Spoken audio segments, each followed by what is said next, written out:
214 startinis numeris Dainiaus Pilipavičius, Mazda 105. Turbūt prisimenate šią techniką, kažkada tai buvo tokį automobilį turėti. Pirmas Žigulis su guma, kaip aš sakau, su diržu, ne su grandinė. Tai buvo temptukas, Mazda 105. Puikiai atsimenu, kažkada tokį turėjau ir buvau labai patenkintas. Važiuoja labai greitai, važiuoja gerai. Ir žiūrime, kas ten įvyko. Pagal švilpimus spėju, kad ko gero buvo kontaktas arba lenkimas.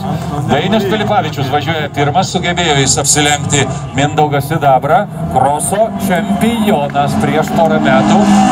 Donatas Kraštauskas starto numeris 188 ir kaip ir Edinas Stravinskas, važiuoja šioje trasoje, sakykime, po 2-3 metų pertraukos. Ta pertrauka tikrai turi įtakos ir to pasiekoje, nemanau, kad galima pasiekti paties geriausio rezultato. Aišku, visko būna, bet šiuo atveju pagal reakcijas aš nematau, bet pagal reakciją suprantu, kad vyksta įnirtinga kova.